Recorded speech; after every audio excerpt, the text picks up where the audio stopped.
We just have one more to go before we get to the first, second, and third place winners of the actual Kulis Cup.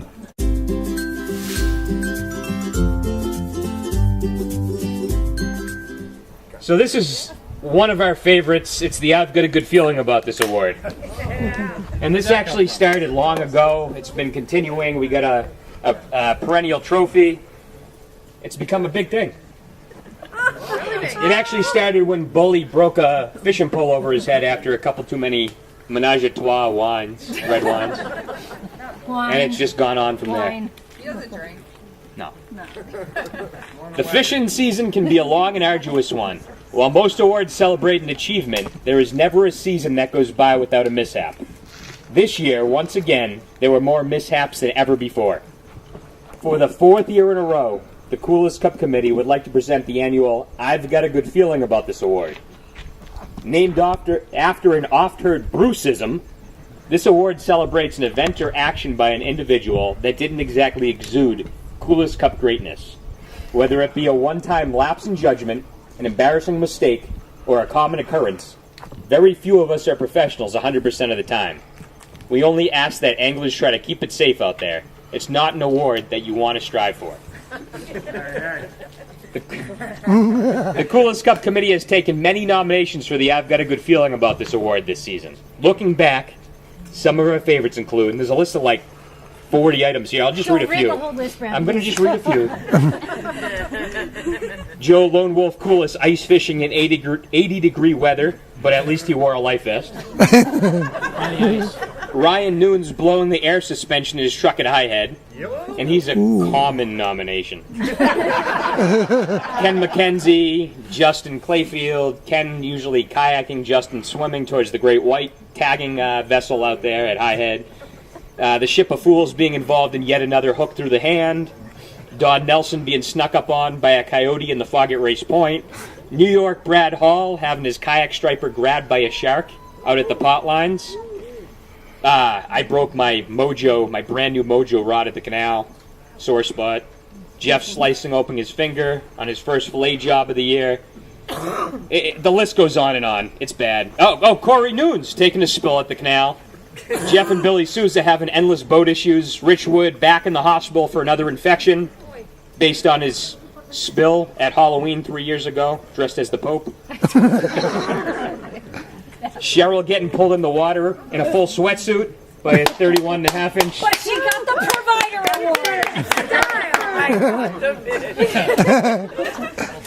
It didn't lose that. Yes, more than ever, many options come to mind, but two instances stand out above the rest. We're going to start with the runner-up here. Excited to hit the red-hot canal for an early morning chance at the Cup, Vicky Atanasio rose at an ungodly hour, made the 1.5-hour trip to Bourne, and pedaled to an open spot. She eagerly climbed over the wet grass, up onto the slippery, jagged rocks, and took a cast. As Bruce would say, I got a good feeling about this. As Vicky's rod bent in half under the strain of a fish, the tightened drag caused her to lose traction on the slick terrain. In a split second, Vicky's foot slid into a crevice with a sharp rock... Crevasse. With a sharp rock piercing her shin. Of course, that wasn't enough to keep her from landing the fish, but it was enough to subsequently put Vicky on crutches and in a walking boot with a damaged and infected tendon. Going from Kulis Cup champion last year to runner-up for the I've Got a Good Feeling About This award this year, this trend is another slippery slope she should hope to avoid next season. To help her gain her traction needed for that big job, Vicky gets a new pair of cleats for the canal.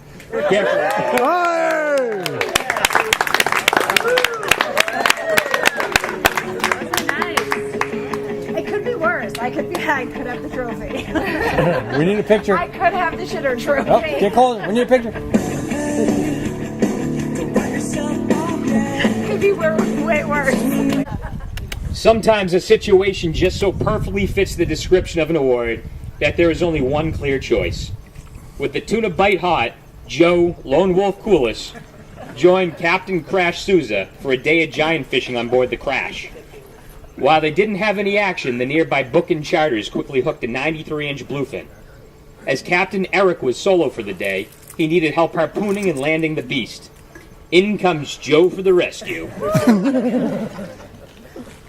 Jeff maneuvered the crash close enough for Joe to transfer over to Eric's boat, and the pair quickly made work of the tall task, wrestling the giant onto the desk as the seas continued to build.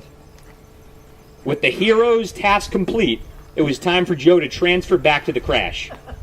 As the boat rocked and rolled, Joe climbed up onto the slippery rails.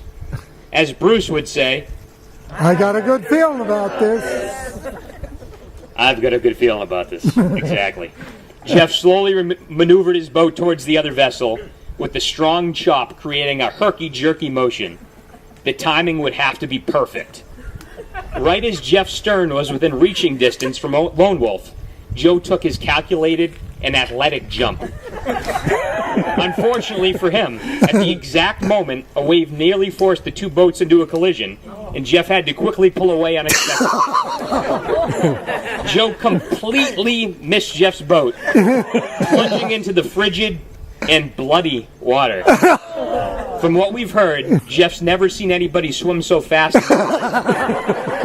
Since there were no injuries other than to his ego, Joe will have a great story to tell for many years to come.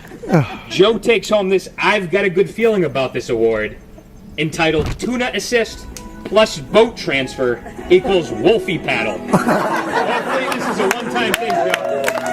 He's called Lone Wolf. That's Lone Wolf. Speech? All right, this way, Brad. Ready? Good job.